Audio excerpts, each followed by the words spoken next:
Uh, he has so much to share. But Dr. Oster is the Dean of the Doctorate of Strategic Leadership program in the School of Global Leadership and Entrepreneurship, and that is where I am a student here at Regent University. He is also my advisor, and he has been my professor, and I have found him to be a great example of a mentor and a leader, because he tells you the truth, and even if it's not pleasant, and but he also is encouraging, and it's a little bit like this. I mean, he hasn't told me to delete my whole paper and start over like some professors have, but he has said, no, that's not actually what you need to be doing in this assignment right now. But he's also said, I will help you fix it, or here are some suggestions, or have you thought about this? He also has gone to extra lengths to say, here are some ideas, or here are some people you might like to know, or sites you might like to look at, or books you might like to read, because it would help you as a person, given my understanding of what you do. And I just have so appreciated that and want to share it, obviously now, but of course, we're talking about authentic leadership today, and I have received it and recognized it and benefited from it, and so it's a pleasure for me to share somebody who I respect a tremendous amount with a lot of other people I respect a tremendous amount, and so to introduce you to one another. So these are parents in our chapters and chapter sponsors and state and area and national leaders in our organization, and this is my most respected instructor and advisor from Regent University, Dr. Oster. Welcome him, please.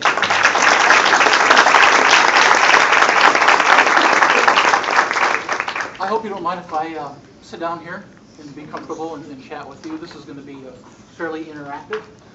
One thing I should say about Teresa Moon is she is a very good scholar. There's a lot of students, but there aren't very many good scholars. And she fits into the scholar category. That's far different than checking off a list of things that you have to do. Far different. Okay, so if you really want to look at what a scholar looks like, that's her. Okay. Anybody know where the Canary Islands are? You know where that is? Okay. They're over by Africa someplace, off the coast of Africa. There's actually 7 islands there, and they're owned by the Spanish. Okay, so people on Canary Islands speak some form of Spanish. A little over 30 years ago, a separatist group exploded a very small bomb in one of the dust bins in the florist shop of Las Palmas Airport, which is on the main island there in the Canary Islands. Now you have to know one thing. Canary Islands are a vacation destination, but the other thing is they're also a refueling stop for jets that are coming from the United States and Latin America so that they can go on to Europe. Okay? So with all there's a lot of traffic there at that airport. I mean, a lot. With all of this traffic going on, that explosion happened, so they had to immediately push all the incoming aircraft over to a much smaller airport, and it's I'm trying to get the name of it, Los Rodeos, which is in Tenerife. It's a smaller island fairly close. Okay, so all these planes came in, and they were stacking up in a hurry. The weather was really crummy. It was kind of rainy and bad. And they were stacking up so much that they had wingtip to wingtip over this whole airport. They couldn't move anybody out, and the weather was getting worse and worse and worse. Okay, so to make it even worse, it was a Sunday. There was only 2 guys on as aircraft controllers, and there were a bunch of things that were wacky that day. First of all, their English wasn't so good. Actually, I don't think their Spanish was so good. They had the TV on in the background, and so they're watching a soccer game, a football game in the background. Again, there were all kinds of other technological problems. Whenever they use their radios, if 2 planes use their radios at the same time, there was this squeal, and the pilots couldn't hear what was going on with it. Okay, so these planes kept stacking up, and then the weather started to get better. So they started to maneuver around and figure out where they should go. They had been there for about 3 hours. And so they had to try to move these big planes around on this very small set of landing strips. And so the last two in were going to be the first two out, and that was a big KLM jet, that's a Dutch airline, and then a Pan Am. Pan Am was still around. So they told KLM, go down to the end of the runway and turn around and wait until we tell you to take off. So okay, they went down to the other end. This is a big plane, 747. So then they told Pan Am, you go that way down the same runway and then turn off. But wouldn't you know, the weather starts getting worse and worse again. Not only do they have fog, but now they have clouds that descend on this thing. They can't see 100 meters ahead of them. They just can't see. And worse, the guys with the Pan Am jet can't figure out, they're not marked where they're supposed to turn off. So they're driving along and they're looking and they can't figure out what's going on here. And so they keep calling back and forth and nobody can figure out. Well, the Pan Am guys call in, they can't see the tower, they can't see the other plane, they can't see anything else. The Pan Am guys call in and Pan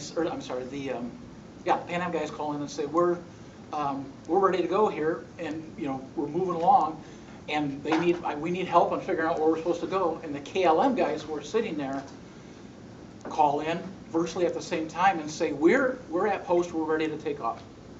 And so at this time, the voices back and forth get really confused because they start using non-standard phrases, not typical phrases that you would use, because everybody's frustrated, everybody's mad.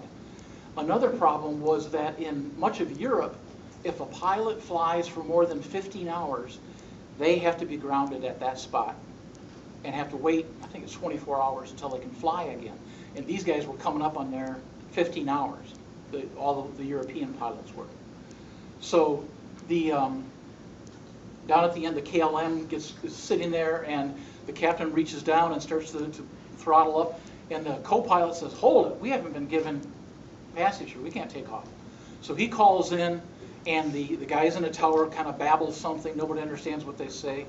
So the pilot reaches down and pushes them forward and says 2 words, Virgin, we're going.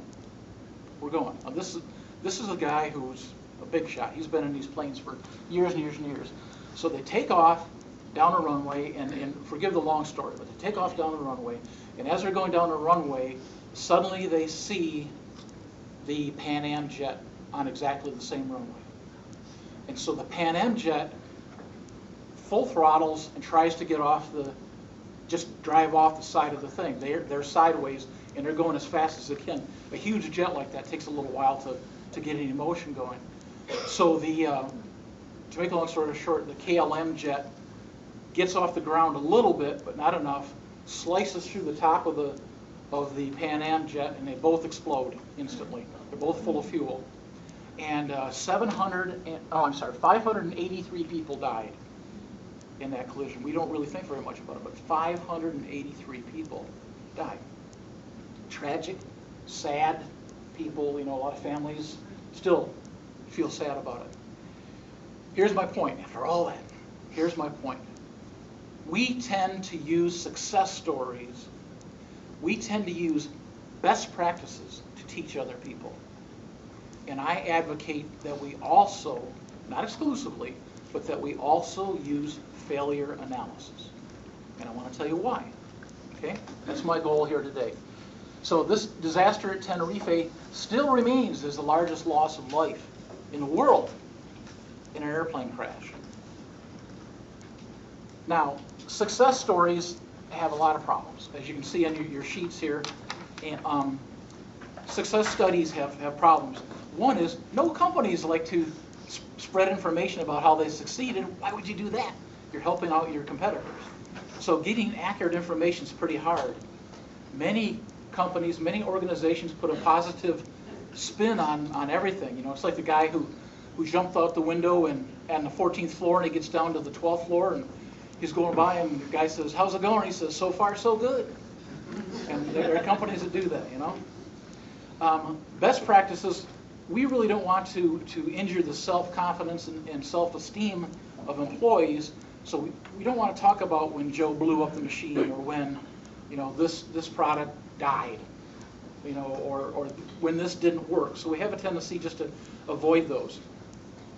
Many times when I read the histories of companies, especially those that happen to be written by their PR departments, they're using statistics, they're using metrics that you look at and you go, well, that doesn't have anything to do with what you're doing. Why would you use those? And the answer is because you can. You can use numbers to tell a story that's not exactly true. Okay? And then also, anybody who's a senior person in the company, they want to be recognized as that bold leader who rides in on a white stallion, you know, barks a couple of orders, and then everybody does what they're supposed to do, and it's all happiness beyond there. You know, they're blowing sunshine all over everybody. Okay, so trying to study success, while many times it's very easy to get information, a lot of times it's not really true. It's really not going to get you to really help students to understand the concepts that you want them to. Students of all ages like failure analysis. And I know that sounds like a strange thing. The loss of life and property personalizes cases and captures their imagination. I can tell you from personal experience I've got 2 kids who are in college now. I talk to them about car crashes that I've seen in very explicit terms, and the death and sadness that go along with them, and they fully understand. And when they see a bad car crash, you know, they know what has happened, or what's gone into it, or what the results will be. On TV, there's all kinds of shows right now. You know, CSI is on there, First 48. I don't know how many shows there are that have to do with crime scene analysis or failure analysis of one sort or another. Oddly enough, failure is really documented quite well. And the reports for failure are available for free to the public. I've read through probably 200 reports of plane crashes, and that sounds fairly morbid, but it's been absolutely fascinating to see why the planes crashed. What really happened. Not what the general explanation was, but what really happened. Okay? The Army, we have a lot of military here. The Army does after-action reports, which are a very short report on different things that have happened, and we learned a lot from them. For that reason, we have after-action reports for all of our classes. When I teach a semester of a class, I have to do an after-action report on it. And I provide lots of information.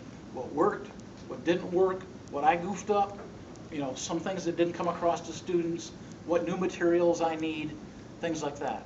So we do after-action reports on everything, every single class. You wonder if there's enough failure out there to analyze. Well, think about it. You've got the sinking of the Titanic, the crashes of the space shuttles in Concorde, the disasters in Bhopal, Chernobyl, and New Orleans. You can dig up historical disasters. These ones I love. The Boston Molasses disaster, the East Ohio gas explosion, the Triangle Shirtwaist Company fire, all these terrible disasters that had usually many different reasons, but it was fascinating to see how those reasons came together and caused problems. When I do these with students, I do it with students in high school, undergrad, and master's, MBA students, and also doctoral students. I really basically have to say, okay, enough is enough. You shut this off, because they will keep going and going and going once they see how interesting it is. So what is failure analysis? It's the systematic collection and analysis of information to determine root causes of failure and recommendations for future avoidance. You see I crossed out that word factual? There's a reason that I crossed that out. Because a lot of times it's not the factual information that's important. It's the conjecture or the ideas or the wacky things that somebody saw when something happened, that you put those all together with the factual information, and then you have something interesting, something that might be important. These are the 5 simple steps of failure analysis: data gathering, data analysis, conclusion development, countervailing recommendations, and to extrapolate to other circumstances. That's simple. Those are simple things to do. Any junior high child, actually any elementary child, depending on the thing that you're studying, can go through those and find out key information that will get them excited, but also help them to dig deeply and find out what really happened here, what really went on. Even natural disasters are interesting to go through. Now, I get paid, by the way, by the syllable, so I try to find as many long words as I can. And so, you know, when I get a 5-syllable word, I'm really cooking that day, but couldn't really do too well here. I got pedagogical. I think that's at least reasonable. Pedagogical reasons to use failure analysis. In other words, in very simple terms, how does failure analysis help us to teach? How does it help people to learn? First of all, the students really embrace the complexity of failure. They understand it's not just a very instant, quick thing that happens. There's a lot of different things that had to happen for failure to actually occur. And they dig. They dig for causality, you know, for what caused it. I never give them any information. I say, here's something that happened, you go find the information. And it's fascinating to see all the places that they get it. You know, it's really quite amazing. They draw informed conclusions. They translate their findings into analogy and metaphor. Analogy, that's 4 syllables, never mind. And extrapolate to other circumstances. What I mean by this is, for example, I use the plane crash at Tenerife with MBA students. And as you know, MBA students know everything already. So there's no use me trying to teach them anything. Well, when I hand off something like this to the MBA students, there's usually about the first half hour or so that they will go through it, and it's kind of a ho-hum thing. And all of a sudden, they realize everything that happened in Tenerife happens in a large organization. Actually happens in a small organization, too. So they extrapolate very quickly and understand, I'm not talking about Tenerife. I'm talking about you as a leader. And, you know, what are the things that you might do wrong, or that others might do wrong around you that could cause major problems. So analogy and metaphor, if they don't get it automatically by themselves, you can help them along a little bit to get it. Okay? You're using the abilities they already possess, especially logic. But that logic doesn't often get used in the course of learning. And what I mean by that is they learn to spout back. Students learn how to, they take it in, they run it around a couple times. You know, it's kind of drive-by learning. They get it long enough for the test, they spit it out, and then they drive by and go to some other class. What I have found is that when you use failure analysis, students lock it in to long-term memory.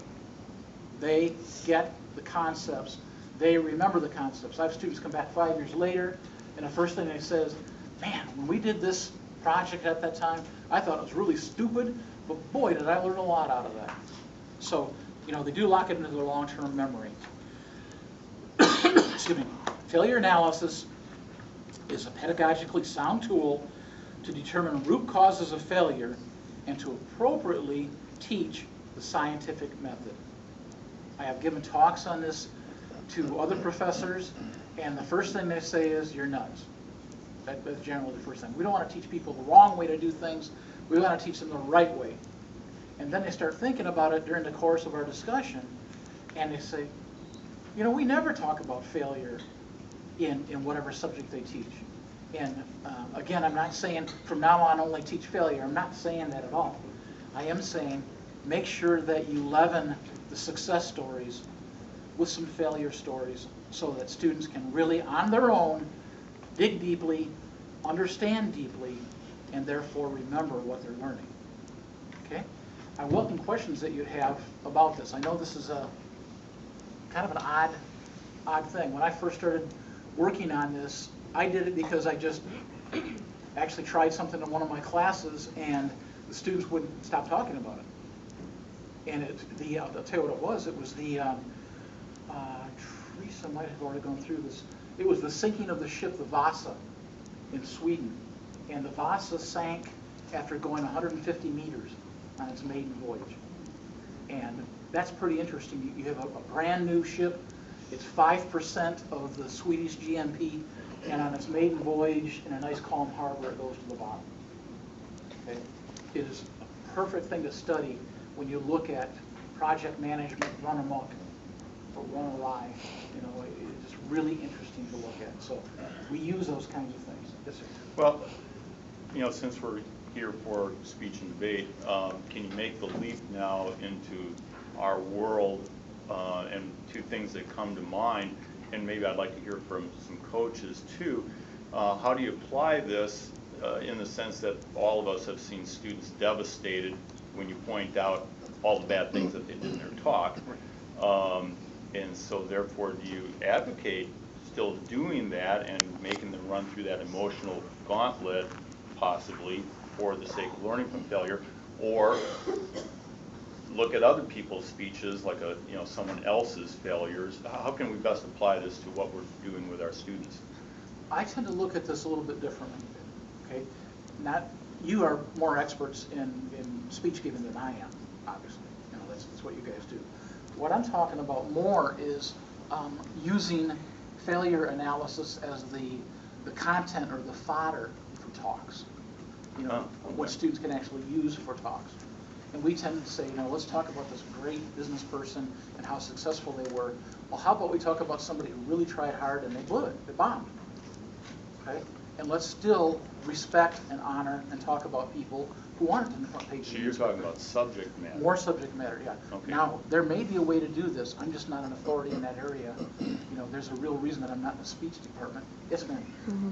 From a pedagogical perspective, I would say, because speech and debate is a very, very narrow slice of our pie right now. And so as coaches, I love that Dr. Oster brought this to us, because wouldn't it be wonderful if our growing leaders gave presentations on failed leadership models, and then certainly you could contrast those with other more successful models. But what a great experience! So in terms of content, and then they're still working on all these skills that we're helping them with, and so it'd be very different. Obviously, we're going to continue to critique them to do a better job themselves every time they're practicing in that practice environment. So that's part of what's happening in our leadership program. So I appreciate that very much. One of the things that all the students figure out fairly quickly is the fact that no disaster, no matter how big or small, was caused by one thing. There virtually is never a time where one thing caused something bad to happen. There has to be, an amalgamation of sometimes 2, 5, 10, or in this case in the Canary Islands, there was probably 20 different things that all went wrong at the same time. And if any of those hadn't gone wrong, the accident wouldn't have happened. But all 20 happened. And so students are taken aback. It's very easy in our life to say, well, this guy's a bad guy, this guy's a good guy. And all of a sudden you find out this guy was not a bad guy, but some other things conspired against him and bad things happened. So, the students that I see, all of a sudden it kind of connects with them, because they say, well, it was a lot easier thinking in black and white, and sometimes I can't think in black and white. And as leaders, you certainly can't always think in black and white. Certainly. Seems to be pursuing the failure as a research. It seems to be really, there's more of a sense of you're using, we connect more with it. There's an emotional connection, I believe. So which then makes you ask the question, okay, I have to find out how this happened. I think this is a long time ago, when I tried to figure out how something went wrong, I researched 10 times more and found out that was much more beneficial for the positive aspect instead of the positive aspect. Because the research was not drug related, or it was more like analysis of what's going to happen. It's almost like you said CSI. If you're an anatomy physiology person that is interested in this, will just go from point A to point B and say, perpetuates the interest. So this can definitely be used as, it's a research tool. Right. One of the things that's interesting to me is, I've had this Tenerife case study done a number of times in school, and somebody turned in a paper last time that had a 21st problem. And you know what? It trumped the other 20. and it was one that none of us had seen before. We completely missed it. So it's one of those things now, it's like, I know the 21st one. You know? But it's interesting because you know, when we talk about this afterwards, we go through all these different things, and you know, people are amazed that our world runs differently than they think it does. You know, as parents, maybe we simplify things to our kids so that they'll learn them, and then all of a sudden they get into junior high and high school, and things are not so cut and dry. And I think the failure learning really helps them.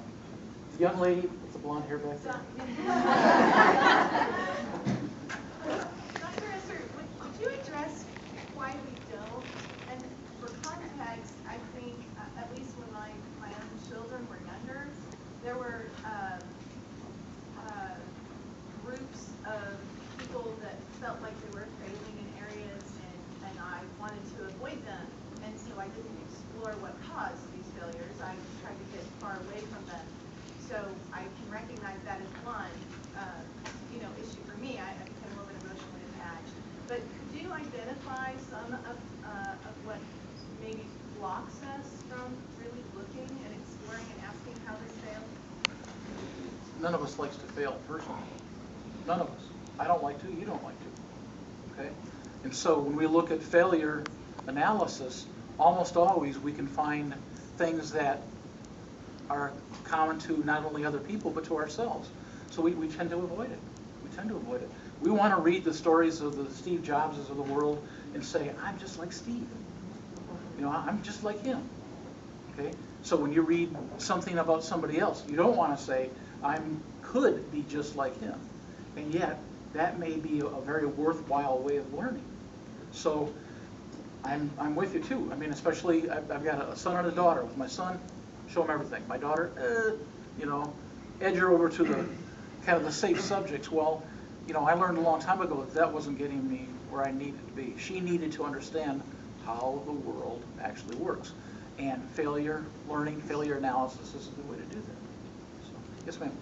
For me, I am adding on to what Mrs. Moon said. I have a little bit of an emotional back and forth on this topic, because my natural tendency is to play devil's advocate, and my kids' natural tendency is to follow their mom in that.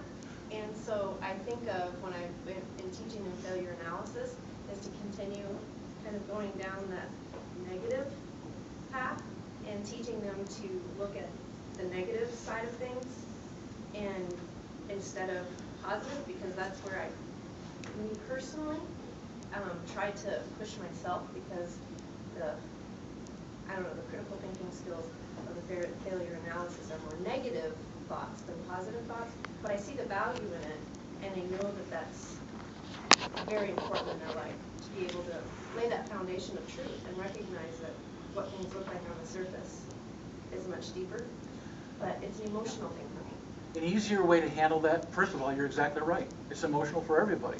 Okay? An easier way to handle that is to look at historical examples.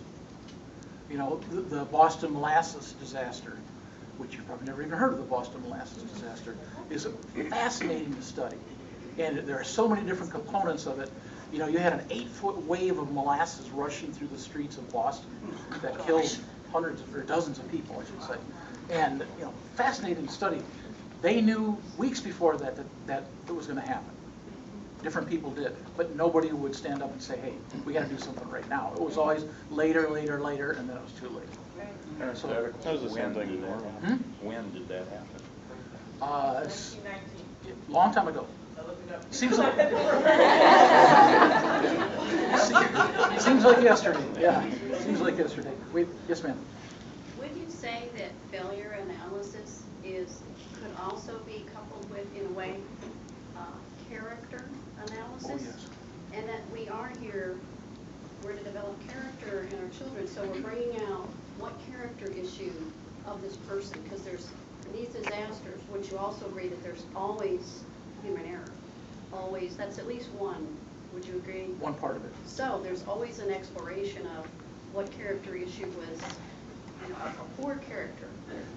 The Bible seems to be full of the nots, right? So we can see what it's not. So is that, would you say a character tool for us as parents. Absolutely. You know, David is a perfect example in the Bible. You know, you look at David and you say, is he a good guy or a bad guy?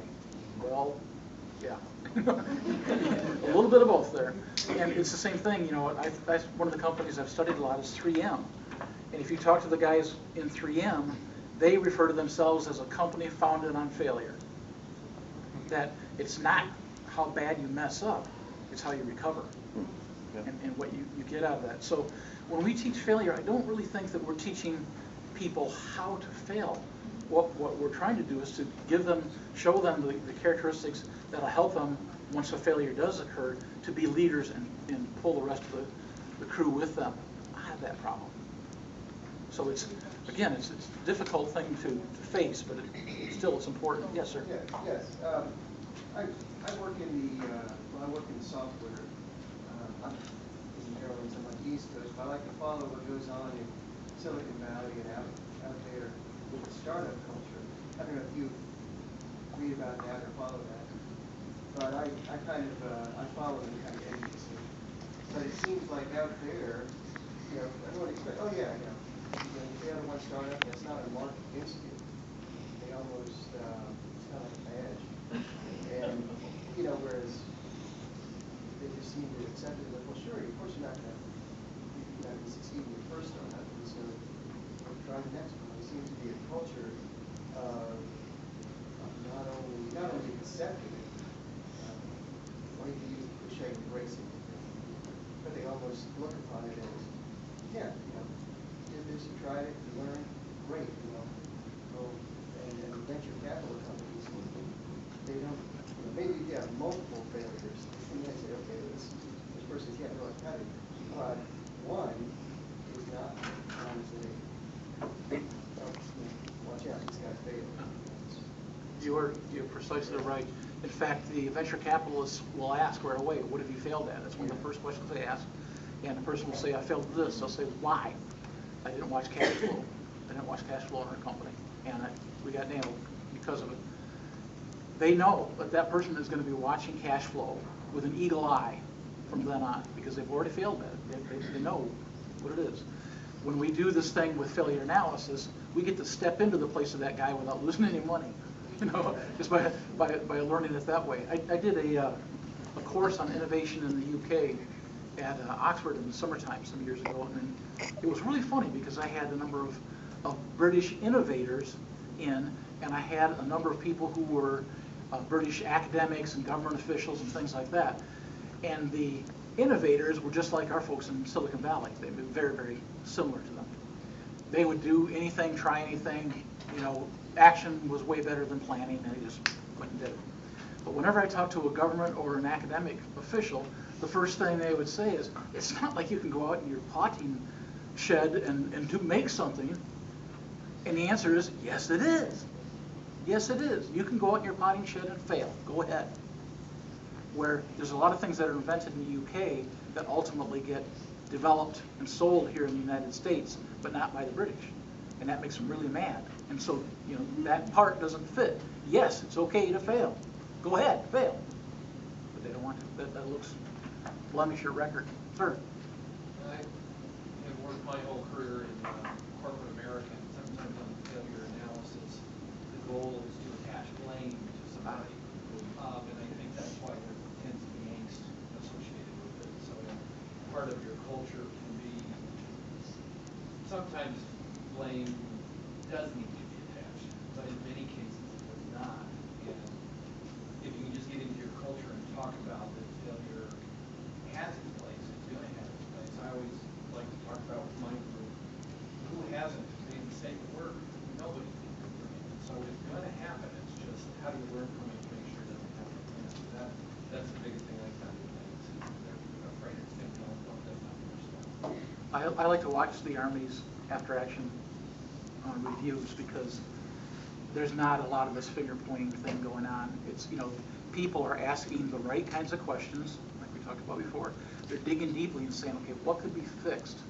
And what could be fixed doesn't mean let's get rid of somebody. It means, you know, what do we need? What training do we need? What do we need to make this thing work? So it's not pointed at somebody. It's to make the whole organization better. Yeah, well, what we call it in project management is that we're looking at the process and not the people or the person is what we do, and we exactly do the same thing at Cisco Systems.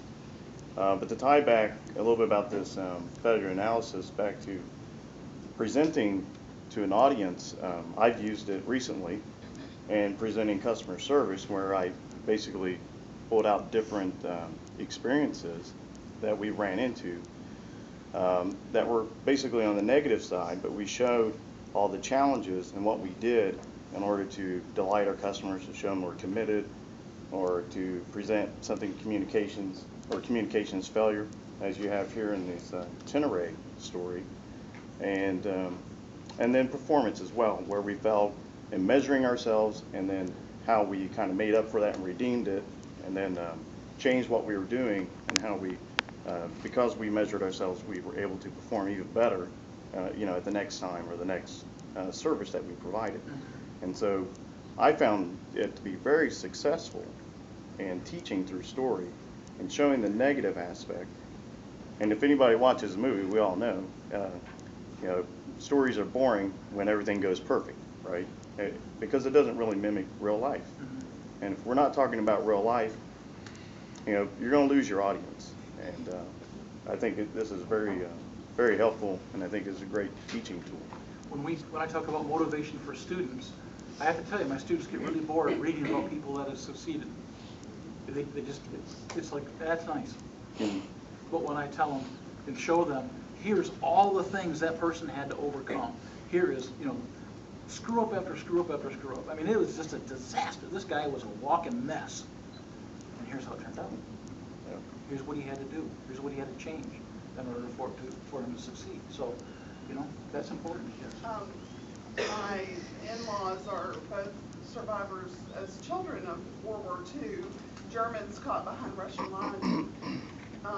We make it a habit of them telling their story of how these people who were in charge of them caused them to be in danger and caused them to almost die so often, and many of their friends died. And what's the difference between how we responded to the abuse? What's different about our attitude of not trying to label it?